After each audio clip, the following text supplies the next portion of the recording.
Why does the Catholic Church support and establish universities? And what makes a Catholic university distinctive?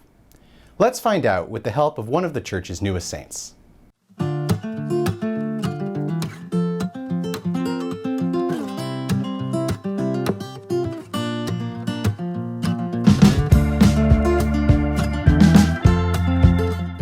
The Catholic Church has been associated with universities from the very beginning of the university system in medieval times. But one recent saint offers us important insights into the nature and mission of Catholic universities that are still valid and important for today. St. John Henry Newman, who was canonized by Pope Francis this past October, was born in 1801 in England and educated at Oxford, the premier university in England at the time. Newman had a long and important career teaching at Oxford following his education there.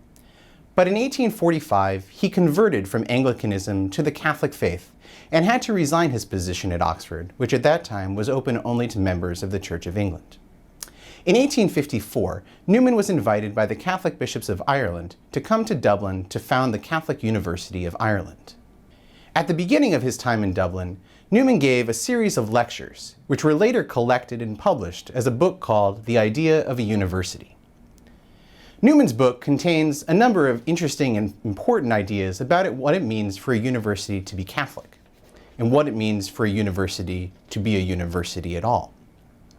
There are three ideas in Newman's lectures that I think are especially important for understanding the nature and mission and importance of Catholic universities today.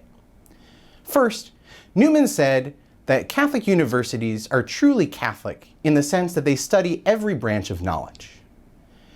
For the Catholic tradition, knowledge is a unified whole, but we, as finite human beings, are only capable of understanding it in its parts. And so Newman argued that for a university to truly be Catholic, to truly be universal, it needed to study and research and teach every branch of knowledge, from physics to philosophy, from mathematics to poetry. Each of these disciplines offers a certain glimpse into the fullness of truth, and bringing them together allows us to establish connections and gain new insights.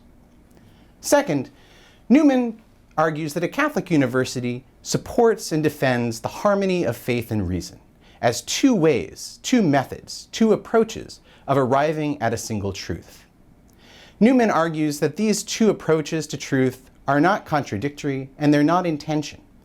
And as a result, he argues that the discipline of theology, the study of God, should be a unifying principle of the Catholic university.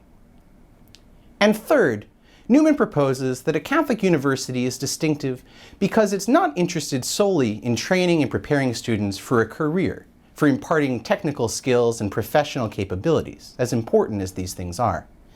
Newman argues that a university is interested in cultivating in its students what he calls a philosophical habit of mind, the ability to think carefully, critically, and deeply about things that are important, to see the vision of the world as a whole, and to understand one's place in it.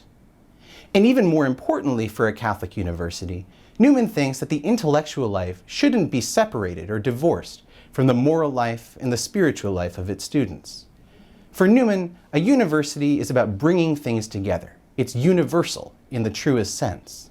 And so he says that the intellectual should be devout and the devoted person should be intellectually sophisticated. The Catholic university brings these things together as a whole. For hundreds of years, Catholic universities have been championing the unity of truth, the harmony of faith and reason, and the integration of intellectual, moral, and spiritual life. Hopefully, our Catholic universities today continue to be places where the truth can be sought in all its fullness and by God's grace found. My name is Michael Wahl, and this has been Seek and Find.